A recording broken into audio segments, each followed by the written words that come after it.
So cinema industry ಎಷ್ಟು ನಿಮಗೆ satisfaction ಅನ್ನೋದು ಕೊಟ್ಟಿದೆ?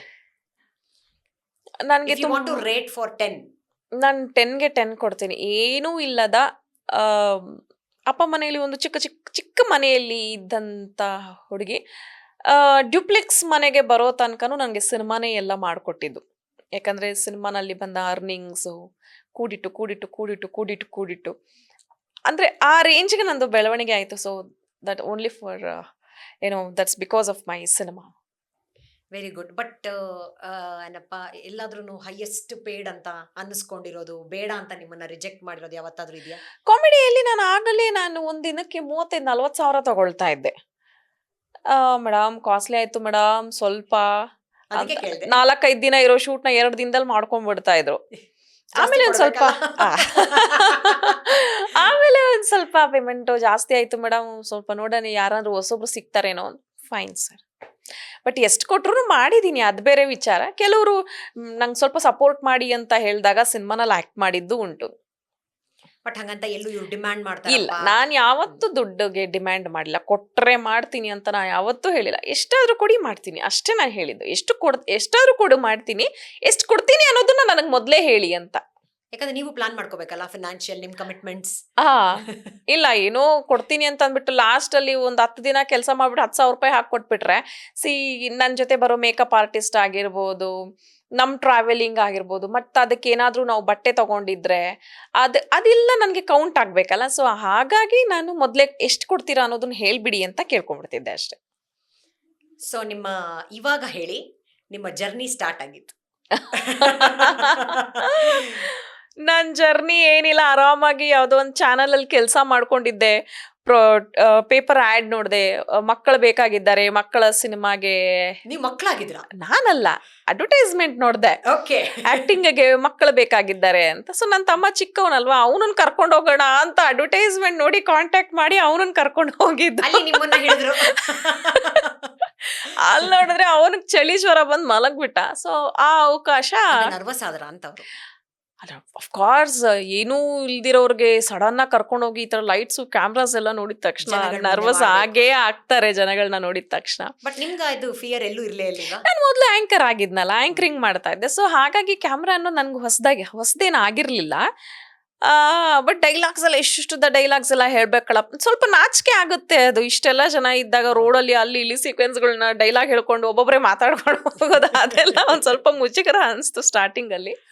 ಬಟ್ ಫೈನ್, ಈ ತರ ನನ್ನ ಜರ್ನಿ. ಆ ಸಿನಿಮಾ ರಿಲೀಸೇ ಆಗ್ಲಿಲ್ಲ, ಮಾಡಿದ್ದು ಪುಟಾಣಿ ಫೋರ್ಸ್ A to Z ಅಂತ ಮೊದಲನೇ ಸಿನಿಮಾ. ಅದು ಒಂದು 3-4 ವರ್ಷ ಆದ್ರೂ ಮಾಡ್ಲಿಲ್ಲ. ನಾನು ಯಾವುದೋ ಒಂದು ರಿಲೀಸ್ ಆಗೋ ಸಿನಿಮಾನಲ್ಲಿ ಆಕ್ಟ್ ಮಾಡಿ ಕೈ ತೊಳ್ಕೊಂಡ್ಬಿಡೋಣ ಅನ್ನೋ ಅಷ್ಟರಲ್ಲಿ ಕಾಮಿಡಿಯನ್ ಆಗ್ಬಿಟ್ಟೆ. ಬ್ಯಾಕ್ ಟು ಬ್ಯಾಕ್ ಸಿನಿಮಾ ಬಂತು. ಅವಾಗ ನಿಮ್ಮನ್ನ ಬುಲೆಟ್ ಪ್ರಕಾಶ್ ಅವರು ನೋಡಿ? ಎಸ್, ಅವಾಗ ಅವ್ರು ನೋಡಿ, ನಿನ್ ಕಾಮಿಡಿ ಸೆನ್ಸ್ ಚೆನ್ನಾಗಿದೆ, ನೀನ್ ಮಾಡ್ತೀಯಾ, ಕಾಮಿಡಿ ಪಾತ್ರಗಳು ಮಾಡ್ತೀಯಾ ಅಂತ ಕೇಳಿದ್ರು. ಹಾ ಸರ್, ಯಾವುದೋ ಒಂದು ಸಿನಿಮಾ ರಿಲೀಸ್ ಆದ್ರೆ ಸಾಕು, ಕಾಮಿಡಿ ಆದ್ರೆ ನೀನು, ಹಂಗೆ ಒಪ್ಕೊಂಡಿದ್ದು. ಅದು ನನಗೆ ಒಂದು ಕಾಮಿಡಿಯನ್ನೇ ಮಾಡ್ಬಿಡ್ತು. ಬಟ್ ಆ ಆಂಟಿ ಲುಕ್ ಇಂದ, ಅಂದ್ರೆ ನೀವು ಚಬ್ಬಿ ಬಬ್ಲಿ ಇದ್ದಿದ್ದು ಮಮತಾ ಇಂದ ಇವಾಗ ಗ್ಲಾಮರಸ್ ಫಿಗರ್ ಮಮತಾ ಆಗ್ಬಿಟ್ಟಿದ್ದೀರಲ್ಲ, ಅದ್ರದ್ದು ಅದು ಹೆಂಗ? ನೀವ್ ಇವಾಗ ತಾನೇ ಹೇಳಿದ್ರಿ, ಈ ತರ ಒಂದು ಮೂವಿ ಸಿಕ್ದೆ, ಈ ತರ ಬಂದಿದ್ದ ಅವಕಾಶ ಹೋಗಿದ್ದು ಫ್ರಸ್ಟ್ರೇಷನ್ ಅಲ್ಲಿ ನೀವು ಸಣ್ಣ ಆದ್ರಿ. ಬಟ್ ಆಮೇಲೆ ಯಾವ್ಯಾವ ತರ ಪಾತ್ರಗಳು ನಿಮ್ಮನ್ನ ಹುಡ್ಕೊಂಡ್ ಬಂತು? ನನ್ಗೆ ಮೊದಲು ಅಂತಂದ್ರೆ ನಂದು ಯಾವುದು ಐಡಿಯಾಸ್ ಇರ್ಲಿಲ್ಲ ನಾನು ಆಕ್ಟರ್ ಆಗ್ಬೇಕು ಅಂತ. ಬಟ್ ಮನೆಯಲ್ಲಿ ನಮ್ಗೆ ಆ ತರ ಹೆಲ್ದಿ ಫುಡ್ಸ್ ಎಲ್ಲ ಸಿಗೋ ತರದ್ದು ನಮ್ಗ ಇರ್ಲಿಲ್ಲ. ಒಂದು ಮಿಡಲ್ ಕ್ಲಾಸ್ ಫ್ಯಾಮಿಲಿ, ನಾವೊಂದು 3 ಜನ ಮಕ್ಕಳು. ಅಪ್ಪ ತಂದು ಹಾಕ್ಬೇಕು, ನಾವೆಲ್ಲ ತಿನ್ಬೇಕು. ಅಮ್ಮ ಸ್ವಲ್ಪ ಬಟ್ಟೆ ಹೊಲಿತಾ ಇದ್ರು. ಅವ್ರು ಏನ್ ತಂದ್ರು ನಮ್ಗೆ ಆಗೆಲ್ಲ ಚಿತ್ರಾನ್ನ, ಮೊಸರನ್ನ, ಪುಳಿಯೋಗರೆ, ಅನ್ನ, ಸಾರು ಇಷ್ಟೇ ಇರ್ತಿತ್ತು. ಅಷ್ಟು ತಿಂದ್ರೆ ನಿಮಗ್ ಗೊತ್ತಿದೆ. ಸಂಡೇ ಆದ್ರೆ ನಮ್ಮಪ್ಪ ಮಸಾಲೆ ದೋಸೆ ತಂದು ಕೊಡ್ತಾ ಇದ್ರು. ಇಲ್ಲ, ನಮ್ಮ ಮನೆ ಹತ್ರನೇ ಹೋಟೆಲ್ ಅಲ್ಲಿ ಒಂದು, ನಮ್ಗೆಲ್ಲ ಆ ರೇಂಜಲ್ಲಿ ವಿದ್ಯಾರ್ಥಿ ಭವನ ಎಲ್ಲ ಹುಡ್ಕೊಂಡು ಹೋಗಿ ತಂದ್ಕೊಡೋ ತರ ಎಲ್ಲ ನಮ್ದು ಲೆವೆಲ್ ಇರ್ಲಿಲ್ಲ ಆಗ ಅಪ್ಪಂದು. ಸೊ ಒಂದು ಮಸಾಲೆ ದೋಸೆ ಒಂದು ಹೋಟೆಲಿಂದ ತಂದ್ಕೊಡೋರು. ಅದು ಶಾಂತಿ ಸಾಗರ ಅಂದ್ರೆ ಆಗಿನ ಲೆವೆಲ್ಗೆ ಸ್ವಲ್ಪ. ಸೊ ಅಲ್ಲಿಂದ ಒಂದು ಮಸಾಲೆ ದೋಸೆ, ಭಾನುವಾರದ ಬ್ರೇಕ್ಫಾಸ್ಟ್. ಅದು ಬಿಟ್ರೆ ಇನ್ಯಾವತ್ತೂ ನಮ್ಗೆ ಯಾವ ಥರದ್ದೂ ಸಿಗ್ತಿರ್ಲಿಲ್ಲ. ಏನಾದರೂ ಇದ್ರೆ ಮನೆಯಲ್ಲೇನೆ, ಅದೇನೆ ಅನ್ನ ಸಾರು, ಸೊಪ್ಪು ಸಾರು, ಬೇಳೆ ಸಾರು, ತಿಳಿ ಸಾರು, ಪಲ್ಯಗಳೂ ಆ ಥರ.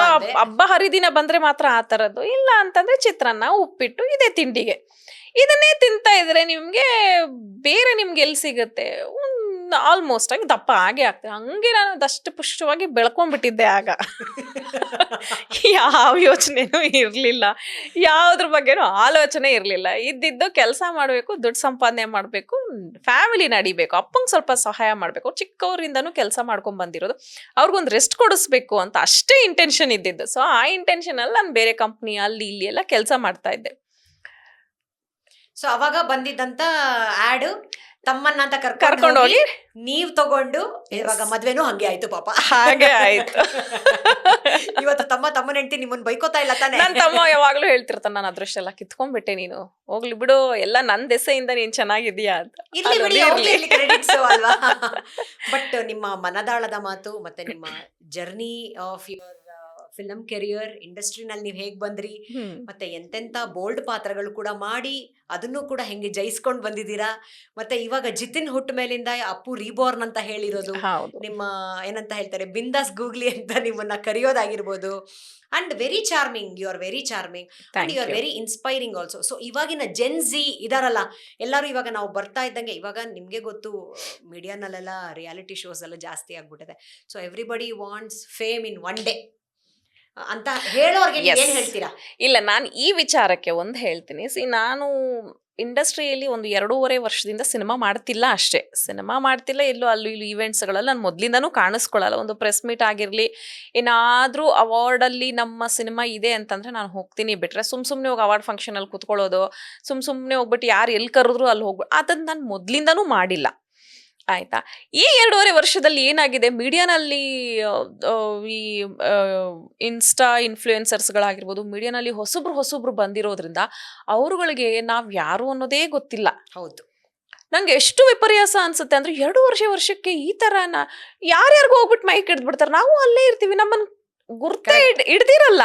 ಹೌದು. ಮೊದ್ಲಿಂದ ನಮ್ಮನ್ನ ನೋಡ್ಕೊಂಡ್ ಬಂದವ್ರಿಗೆ ನಾವ್ ಯಾರು ಅನ್ನೋದು ಗೊತ್ತಿರುತ್ತೆ. ನಂಗೆ ಅದೊಂದ್ ಚೂರು ಎಲ್ಲೋ ಒಂದ್ ಕಡೆ ಮನ್ಸಿಗೆ ಬೇಜಾರಾಯ್ತು. ಇಷ್ಟೆಲ್ಲ ಸಿನಿಮಾ ನಾವು ಮಾಡಿ ಈ ತರ ಎಲ್ಲ ಯಾಕೆ ಮಾಡ್ತಾರೆ, ಅಥವಾ ಇವ್ರ ಗಂಧಗಾಳಿ ಗೊತ್ತಿಲ್ದಿರೇನೆ ಕರೆಸ್ಕೊಂಡ್ಬಿಟ್ರ ಏನು ಅನ್ನೋದು ಒಂಚೂರು ಬೇಜಾರಾಗತ್ತೆ. ಬಟ್ ಈಗ ರಿಯಾಲಿಟಿ ಶೋಸ್ ಅಂದ್ರೆ ಅವರೆಲ್ಲ ಪದೇ ಸ್ಕ್ರೀನ್ ಮೇಲೆ ಯಾವಾಗ ಯಾರು ಕಾಣಿಸ್ಕೊಳ್ತಿರ್ತಾರೆ ಅವರನ್ನ ಹೆಚ್ಚು ಬೂಸ್ಟ್ ಮಾಡ್ಕೊಂಡು ಅವರನ್ನೇ ಸೆಲೆಬ್ರಿಟೀಸ್ ಮಾಡ್ತಾರೆ. ಫೈನ್, ಅವಾಗೊಂದ್ ಕಾಲ, ಈಗೊಂದ್ ಕಾಲ, ಅತ್ತೆಗೊಂದ್ But ಕಾಲ, ತುಂಬಾ change ಸೊಸೆಗೊಂದ್ ಆಗಿದೆ ಕಾಲ. ಅಲ್ಲ? ಹಾನೆಸ್ಟ್ಲಿ ತುಂಬಾ ಚೇಂಜ್ ಆಗಿದೆ. ತುಂಬಾ ಚೇಂಜ್ ಆಗಿದೆ. ಅವ್ರಿಗೆ ಯಾರೋ ಇವ್ರ recognisable face, daily recognisable face ಇದ್ರೆ ಮಾತ್ರ ಅವ್ರನ್ನ ಕಂಡಿಡಿಯೋದು, ಗುರುತಿಸೋದು ಎಲ್ಲ ಮಾಡ್ತಾ ಇದ್ದಾರೆ. ಅದು ಓಕೆ, ನಾನು ಅದನ್ನ ತೀರಾ ಮನ್ಸಕ್ ತಗೊಳಕ್ ಹೋದ್ರೆ ನನ್ಗೆ ಹೆಲ್ತ್ ಹಾಳಾಗತ್ತೆ. ಅದೇ ಯಾಕೆ? ಎಲ್ಲೋ ಒಂದ್ ಕಡೆ ಸಿಗ್ಬೇಕಾಗಿದ್ ರೆಕಗ್ನಿಷನ್ ಸಿಕ್ಕಿಲ್ಲ ಅಂತ ಅನ್ಸಿದ್ರುನು ಹಾ, ನೀವ್ ಅದನ್ನ ಪರವಾಗಿಲ್ಲ ಬಿಡು, ಬಟ್ ಪಾಲಿಗೆ ಬಂದಿದ್ ಪಂಚಾಮೃತ ಅಂತ ನೀವು ಅದನ್ನ ತಗೊಂಡ್ ಹೋಗ್ತಾ ಇದ್ದೀರಾ, ಹೌದು. ಅಥವಾ ಇಲ್ಲ ನಾನು ಒಂದ್ ಗುರಿ ಮುಟ್ತೀನಿ ಅಂತ? ನಾನ್ ಆತರ ಚೆನ್ನಾಗಿದ್ಯಾ? ಯಾರೋ ಏನೋ ಮಾಡಿದ್ರು ಅಂತ ಅವ್ರಿಗೆ ಬುದ್ಧಿ ಕಲ್ಸಕ್ಕೆ ಗುರಿ ಹುಡ್ಕೊಂಡು ಹೋದ್ರೆ ನಾವು ಗುರಿ ಇಲ್ದೆ ನಾವ್ ಆಗೋಗ್ಬಿಟ್ರೆ ನನಗೊಂದ್ ಗುರಿ ಇದೆ, ನಾನು ಏನ್ ಮಾಡ್ಬೇಕು ಅಂತ. ನನ್ನ ಹಿಂದೆ ಗುರು ಇದ್ದಾರೆ, ನನ್ನ ಹಸ್ಬೆಂಡು. ನಾನು ಹೋಗ್ತೀನಿ ಅಷ್ಟೇ. ಯಾರೋ ನಮಗ್ ರೆಕಗ್ನೈಸ್ ಮಾಡ್ಲಿಲ್ಲ ಅಂತಲ್ಲ, ನಮ್ ಕೆಲ್ಸ ನಾವು ಕರೆಕ್ಟಾಗಿ ಮಾಡ್ಬೇಕು ಅಷ್ಟೇ. ನಾನು ಅದನ್ನ ಮಾಡ್ತೀನಿ. ಯಾರೋ ಬಂದು ಇಂಟರ್ವ್ಯೂ ನಂದು ತಗೊಂಡ್ಲಿಲ್ಲ ಅಂದ್ರೆ ನಂದೇನು ಇದಾಗೋದಿಲ್ಲ. No loss for you. No loss, ನನ್ಗೇನು ಪ್ರಾಫಿಟು ಇಲ್ಲ, ಅವ್ರು ತಗೊಂಡ್ರೆ ಲಾಸು ಇಲ್ಲ. ಬಟ್ ಇವತ್ತು ಸ್ಪೀಡ್ ನ್ಯೂಸ್ ಕನ್ನಡಕ್ಕೆ ಬಂದಿರೋದು ನಮ್ಗೆ ಒಂದು ಖುಷಿನೇ. ಥ್ಯಾಂಕ್ ಇವತ್ತು ಯು. ನೀವು ಇಲ್ಲಿಗೆ ಬಂದಿರೋದು, ಮತ್ತೆ ಎಷ್ಟೊಂದು ನಿಮ್ಮ ಮಾತುಗಳು ನಮ್ಮ ವೀಕ್ಷಕರಿಗೆ ನಾವು ಮುಟ್ಸಿದೀವಿ. ಸೊ ನಮಗೂ ಅದು ಖುಷಿನೇ. Thank so you. ಹಾಗಾಗಿ ಎಲ್ಲ ಯಾವತ್ತೂ ಎಲ್ಲೋ ಎಲೆಮರೆಕಾಯಿ ತರ ಇದ್ದು ಬೆಳಕಿಗೆ ಬಂದು ನೀವು ಕಷ್ಟಪಟ್ಟೆ ಬಂದಿದ್ದೀರಾ. ಸೊ ಜನಗಳಿಗೆ ಅದು ಗೊತ್ತಾಗ್ಬೇಕು, ನಿಮ್ಮ ಒಂದು ಕಷ್ಟದ ಹಾದಿ ಹೇಗಿತ್ತು, ಯಾರಿಗೂ ಕಷ್ಟ ತಮ್ಮಂದು ಅದೃಷ್ಟ ಹೇಗ್ ತಗೊಂಡ್ರು. ನಾವು ಯಾರಿಗೂ ನಮ್ ಕಷ್ಟ ಹೇಳ್ಕೊಂಬಾರ್ದು ಅಷ್ಟೇ. ನಮ್ ಜನಗಳಿಗೆ ನಮ್ ಕಷ್ಟ ಗಿಷ್ಟ ಎಲ್ಲ ಬೇಕಾಗಿಲ್ಲ. ಆಯ್ತಾ, ನಾವ್ ಏನು ಒಳ್ಳೇದ್ ಮಾಡಿರ್ತೀವಿ ಅದು ಬೇಕಾಗಿಲ್ಲ. ಏನೋ ಒಂದು ನಾವು ಕಿತಾಪತಿ ಮಾಡ್ಕೊಂಡು ನಾನು ಏನ್ ಚಿಕ್ಕ ನ್ಯೂಸ್ ಆಗ್ಲಿ, ನಾಳೆನೆ ನನಗೆ ಇನ್ಸ್ಟಾಗ್ರಾಮ್ ಅಲ್ಲಿ 100K ಫಾಲೋಯರ್ಸ್ ಬಂದ್ಬಿಟ್ಟಿರ್ತಾರೆ, ಆಗ ನಾವು ಸೆಲೆಬ್ರಿಟಿ. ಈಗಿನ ಸಿಚುವೇಶನ್ ಆತರ ಆಗ್ತಾ ಇದೆ. ನಂಗೆ ಅದ್ ನೆನೆಸ್ಕೊಂಡಾಗ್ಲೆಲ್ಲ ನಗು ಬರ್ತಾ ಇರ್ತಿ, ಎಲ್ಲಿಗ್ ಬಂತಪ್ಪ ಇದು ಅಂತ. ಬಟ್ ಎಲ್ಲೋ ಒಂದ್ ಕಡೆ ಬೇಜಾರಾಗತ್ತಲ್ಲ, ಈ ತರ ಆಗ್ಬಿಟ್ಟಿದೆ, ಇವಾಗ ನಮ್ಗೆ ರೆಕಗ್ನಿಷನ್ ಸಿಗ್ತಾ ಇಲ್ಲ, ನಾವ್ ಎಷ್ಟ್ ಕಷ್ಟಪಟ್ರು ನಮ್ ಎಫರ್ಟ್ಗೆ ಯಾರೂ ನೋಡ್ತಾ ಇಲ್ಲ.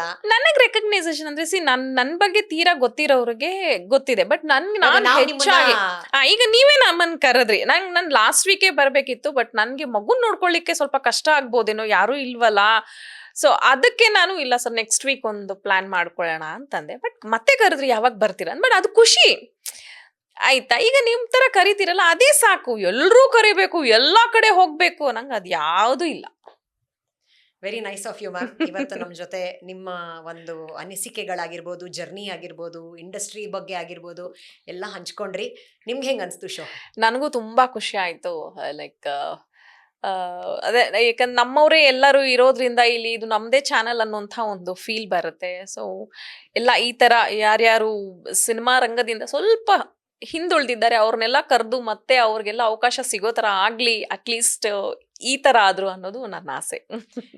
Very sure. Actually speed news Kannada ಪ್ರತಿಯೊಬ್ಬರನ್ನೂ ಗುರುತಿಸುತ್ತೆ, ಪ್ರತಿಯೊಬ್ಬರದ್ದು ಎಫರ್ಟು ಕೂಡ ಅವ್ರಿಗೆ ಕಾಣಿಸಿರುತ್ತೆ. ಸೊ ಹಾಗಾಗಿ ಅದನ್ನ ಎಲ್ಲೂ ನಾವು ಇಗ್ನೋರ್ ಮಾಡಿಲ್ಲ ಅನ್ನೋದೇ ನಮ್ದು ಒಂದು ಹೌದು. ಗುರಿ.